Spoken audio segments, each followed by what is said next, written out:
Bonjour et bienvenue sur cette première vidéo de la série Modéliser l'évolution temporelle d'un système radioactif consacrée au lien entre l'instabilité des noyaux et à la radioactivité. Commençons par rappeler que le noyau d'un atome contient des protons et des neutrons comme on l'a vu en seconde. Un noyau qui contient Z protons, qui est le nombre de charges, et A nucléons, s'écrit comme ceci, avec le X qui est le symbole de l'élément et qui est fixé par Z. Le nombre de neutrons est alors n égale A-Z. On peut représenter sur un diagramme NZ l'ensemble des nucléides caractérisés par leur nombre de protons en ordonnée et le nombre de neutrons en abscisse. Il existe plusieurs nucléides pour un même élément que l'on appelle isotopes. Sur une ligne horizontale, ici on peut les voir dans cette représentation. Parmi tous ces nucléides, très peu sont stables. Il y en a 256 pour près de 3000 qui sont instables. Les stables sont ici en noir et forment ce qu'on appelle la vallée de stabilité. Quelle est la particularité de ces noyaux instables? Eh bien, c'est qu'ils vont se transformer spontanément pour donner un nucléide stable en une ou en plusieurs fois. On parle de désintégration pour la transformation et d'isotope radioactif ou de radionucléide pour les noyaux instables. Le premier fut découvert en 1896 par Henri Becquerel. Il s'agit de l'uranium-238. Pierre et Marie Curie découvriront quelques années plus tard le polonium et le radium et ils donneront justement le nom de radioactivité à leurs observations.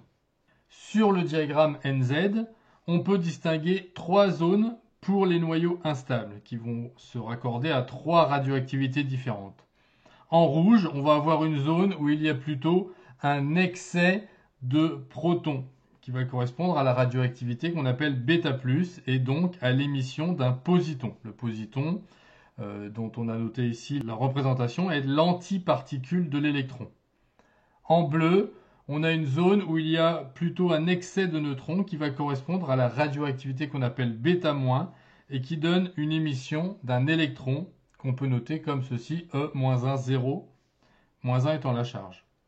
En jaune, enfin, une zone où il y a un excès à la fois de protons et de neutrons qui va correspondre à la radioactivité alpha et donc à l'émission d'un noyau d'hélium qui va contenir 2 protons et 2 neutrons. Alors pourquoi ces noyaux sont-ils instables? C'est dû à une lutte entre deux types d'interactions, à l'interaction forte qui sert à la cohésion du noyau et l'interaction électromagnétique. Et dans le noyau, on sait que les protons sont les seules particules chargées et sont positifs, donc on va plutôt avoir tendance à se repousser. Donc en fonction de leur nombre, eh bien, le noyau va être instable ou stable. Alors en plus de ces trois types de radioactivité, on peut ajouter l'émission de photons gamma, donc qui est un rayonnement, et qui provient la plupart du temps de la désexcitation des noyaux fils obtenus. C'est-à-dire que les noyaux fils obtenus ne sont pas dans leur état fondamental, mais dans un état excité. Alors regardons pour finir l'écriture des équations de réaction associées à la radioactivité. Pour cela, on a besoin de connaître les lois de conservation qui sont aussi appelées lois de Soddy. En plus de la conservation de l'énergie, il y a conservation de la charge électrique et du nombre de masses, c'est-à-dire du nombre de nucléons.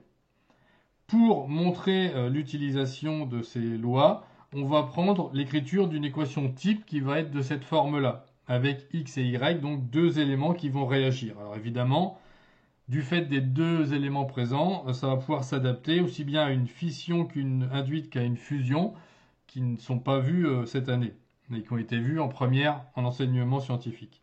En radioactivité, évidemment, on n'a qu'un seul élément, mais les règles vont rester les mêmes. On a donc, pour la conservation de la charge, le fait que la somme des nombres de charges des réactifs est égale à la somme des nombres de charges des produits. Et de même, pour la conservation de la masse, on a la somme des nombres de masse côté réactif est égale à la somme des nombres de masse côté produit. Appliquons ces lois aux équations de réaction associées aux différents types de radioactivité.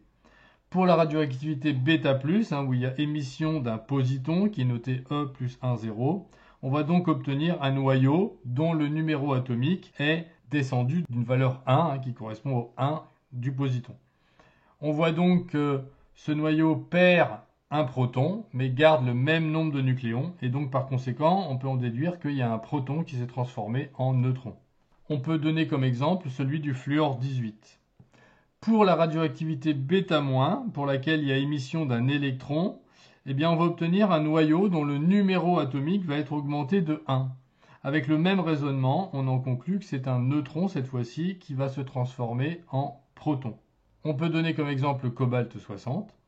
Enfin, pour la radioactivité alpha, on a émission d'une particule alpha, qu'on appelle aussi noyau d'hélium, et le noyau pair va donner un noyau fils qui aura perdu 2 protons et 2 neutrons, comme on peut le voir sur l'équation ici, avec comme exemple le polonium 210. Voilà, c'est tout pour cette vidéo, je vous remercie, à bientôt et au revoir.